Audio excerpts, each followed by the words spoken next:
Hi, this is the team of Alagon, Linaza, Palmamento, and Souza, and our case study title is Improving Reading Comprehension One Word at a Time.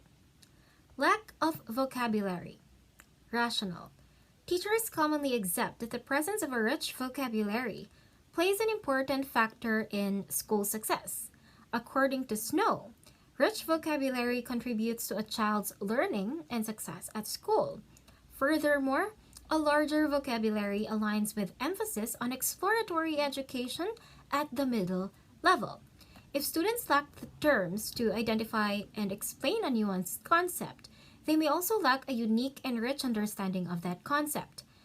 Meaning, if the students cannot unlock necessary key terms, then their learning acquisition or knowledge acquisition will be impeded. Hence, vocabulary is very important to a student. Word knowledge levels. The importance of defining levels of word knowledge goes back to the seventh letter of Plato, in which he conceptualized word knowledge as extending from the simple recognition of a name through familiarity with images and definitions to a deeper knowledge of a true and familiar meaning and essence of a concept. So basically, words are but a series of scribbles. And if the child is not able to catch or get the meaning of a certain concept or idea represented by that word, then he or she will not be able to understand that that word represents this idea, and hence he or she will not be able to learn that word. Stages of word learning. Paribak and Wesch presented a developmental model of word learning that supplements the insights indicated by Plato. According to their model, word learning is composed of 5 linear stages. So 5 linear stages. The first stage is, I don't remember having seen that word before. So according to the student, he or she has not encountered that word before. He does not know that that word exists or such a word exists and that there is a word for that concept. That also means he or she will not be able to use that word and he or she also does not know the definition of that word. Stage 2 is, I have seen this word before, but I don't know what it means. In this stage, the student has seen the word before, he has encountered that word, but still he has no knowledge of its definition and how it is used in a sentence. Number 3 or stage 3, I recognize it in context and I think it means something something. So the child is actually familiar with the word already, and he or she can guess the meaning of that word according to the surrounding words that surrounds that word, which we call context, and then he or she can come up with a definition of that word already. So stage 3 is there is an established familiarity with the concept of that word. Stage 4, I know this word, it means something something. So not only is there established familiarity, but the familiarity has become stronger because the child can already come up with the definition of the word, and he or she is already sure that the word means this, or this is what the word is representing, or this is the idea that the word is representing. And then we have here stage 5, I can use this word in a sentence. So not only does he or she know the concept behind this word, but also that he or she can apply it in a sentence, he can use it, and hence it is already embedded in his vocabulary and in everyday and in speech or in writing. Finally, we have now the 3 tiers. Beck and McKeon propose that teachers should place major consideration on words' usefulness and frequency of use. To help in this endeavor, they categorize words into 3 tiers. So, first tier consists of words such as clock, baby, happy, and these are words with meanings that students are already likely to know, that even a child knows the meaning of these words. Proceeding to tier 2, these words encompass the academic language of the curriculum. but students are less likely to know the meanings of these words. Now, why does the students not know the meaning of these words? Because they are not really used or often used in everyday conversations, and as mentioned, these words are the language of the academic curriculum. Meaning, if the children does not read a book concerning this, which includes these words, then he or she will not know the meaning of these words, or he or she will not be able to encounter these words.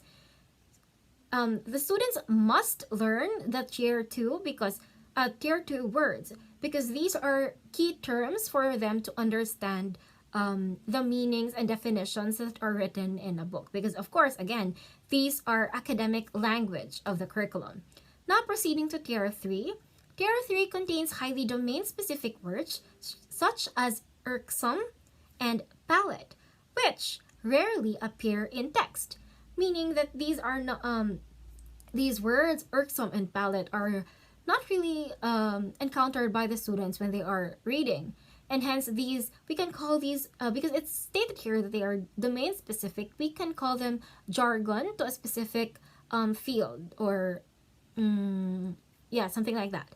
And then, now that we have established this categorization, tier 1 is already known by the students, and tier 3 is of higher level than the students' level comprehension, which means that the focus of this remediation will be tier 2. So now that we have established these tiers, and now that I have introduced to you the rationale for our case study, I will be giving the floor now to Jarrell so that he can speak about the specific case study of our group. I'd like to explain to you the scenarios that our group has identified from the chosen case study. We have chosen this case study because we have found it unusual in the sense that the subject, or our focused individual, Colleen, is not a typical low-performing student that most teachers would focus on. Colleen's case is a different one because even though she's performing well in the class, still there are things, or what we call opportunities, that the study or conducted assessment identified to help address those and improve her in terms of reading comprehension, and that will benefit some other macro skills that she has along the way. The first faculty-led case study of the year focused on Colleen, a high-achieving 7th grade humanities student. So the first scenario that we have identified is she demonstrated strong critical thinking skills during class discussions and in her analytical writing. Still, the results of Colleen's comprehensive assessments revealed low average scores in vocabulary for 25% and low scores in rate and fluency 25% in each. So that only suggests that even though Colleen demonstrated good performance in her critical thinking skills and analytical writing, still the comprehensive assessments revealed low scores in vocabulary rate and fluency. Because, fluency involves the ability to read, the words correctly and at an appropriate pace, while vocabulary has something to do with the knowledge or word knowledge, and comprehension involves the understanding of what is being read. And the most, it's very essential because mastery of these 4 elements creates a well-rounded reader. The number 2 scenario is that she easily memorized new words and their definitions, like many students in middle school. She had not reached a rate of transfer with which she was able to use new words in the context of speech and writing. So, for us, the scenario implies that she could easily memorize new words and their definitions, but she was not able to use them in the context of speech and writing because the experiences and activities that Colleen would usually do, do not really provide her opportunity to utilize them. The number 3 scenario is that when encountering unknown words, she says, I circled it and searched it on or used context clues. In spite of Colleen's responses on the survey, classroom observation revealed that using context clues or even looking up a definition and seeing a word used only one time in its proper context was not enough for her to integrate the vocabulary into her speech and writing. Good reading strategies with a challenge in acquiring new vocabulary. So, She demonstrated a unique profile of good reading strategies. That's not a question. With a challenge in acquiring new vocabulary. And the results from Colleen's comprehensive testing provided knowledge of her specific areas of struggle. In other words, her scores revealed strong comprehension, considering her low average vocabulary. Under, Aside from that, understanding Colleen's sub-skill scores enabled her teachers to individualize teaching and learning to effectively support her growth and in word knowledge and overall reading comprehension. So we are done with our scenario. Let's proceed to our program aims. Since in our adopted case study contains that 84% of the students struggling with comprehension and has an issue with vocabulary. Our program aim number 1 is develop word consciousness toward teacher selected Tier 2 vocabulary words. So what is Tier 2 vocabulary words? My own perspective in Tier 2 vocabulary words is purely academic words like, for example, fortunate and maintain. That word they encounter but they didn't know the meaning of that words. And also our aim here is to develop consciousness or awareness for the students to understand the true meaning of that word. So our aim number 2 is obtain depth of understanding and increasing exposure to multiple forms of new words. So meaning our aim here is to expose or to engage our students to unfamiliar new set of words to acquire that understanding of that words. Alright? So our aim number 3 is practice, assess, creating sentence using vocabulary words. So meaning we encourage our students to apply the acquired new vocabulary words by creating sentence or use that in a conversation. Like for example, in a role play, they will use that new set of words that they acquired to relay a message in the person that they are talking to. And for the essay, they will use that to add information or to get exact information that they will willing to relay on that particular essay writing activity. All right. In our fourth aim is to conduct a self-assessment regarding strengths and reflect about the progress. So our aim here is to encourage our students to go with the progress so they will able to acquire new set of vocabulary to help them to acquire the new set of vocabulary effectively. So we are done with our program and let's proceed to our activity based on the learning objective. Alright? Our activity number 1 is determine key vocabulary words and let the students read the word in multiple contexts and form.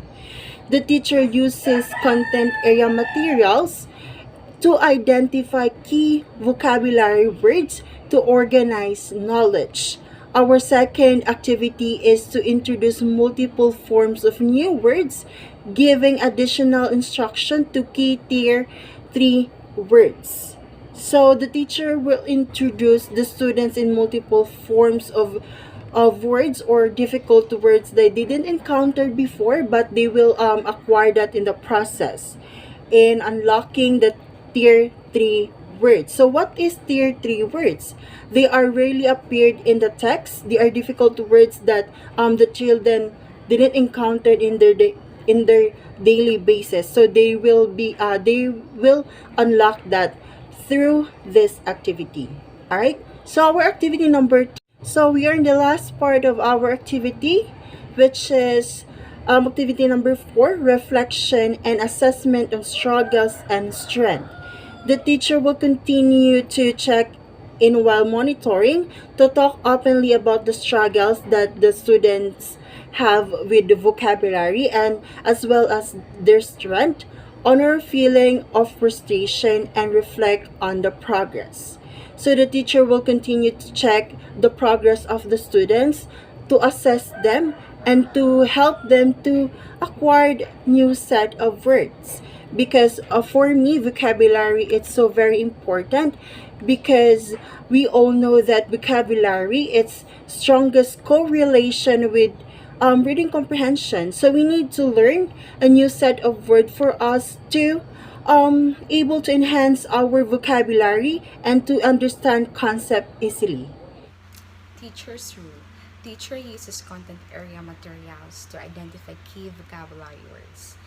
She provides additional explicit instruction for Tier 3 words that are key to understanding new or difficult content. The teacher will also model the use of sophisticated words in class discussion and general instruction.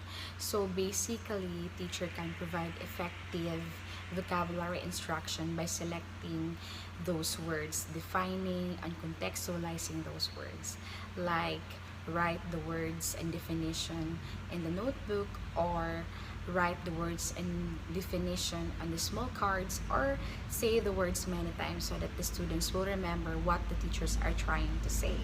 So while doing that, the teacher will continue to check, to monitor the students, to know the strengths and weaknesses of the students, to know the struggle of the students. So that's the role of the teacher. And also to encourage the students if they are struggling to understand the words, so that the teacher will know the progress of the students. So that's the role of the teacher. Student rule. Student determines familiarity with teacher selected targeted vocabulary words. She reads words used in multiple context forms. Student will choose two of several teacher selected words to incorporate into summative writing assignments. So first, the role of the student here is to familiarize those words given by the teacher. And second, since the teacher will let the students to read those selected words, the students also will write down the words that familiar to her or him, so that the student also will know that this word is he or she struggling, or this word is he or she understand already the words. So by that, the students will know also by her or himself that he is struggling to these words or not. And also the student will tell to her teacher or his teacher that he is struggling or he is not understand this word, so that the teacher will help the students to process the information of what the students are saying all about. So that's the role of the students to write those words that he or she cannot understand or he or she is struggling, so that the teacher will help the student. All in all, we have already presented and provided explanations in each part of our case study. And this will be the basis of our remediation and the remedial instruction that we will have to prepare for the succeeding activities. We presented our case study by its title, Improving Reading Comprehension, One Word at a Time. Then we provided the rationale and by defining some terminologies found in the case study, as well as the three scenarios that our group has identified. Afterward, we develop a general program aims or objectives based on the scenes we have already identified. Through that, we developed and provided aims-based activities to remediate Colleen's opportunities. Lastly, we also defined the specific roles of a teacher and the students in this program. That's all. Thank you so much.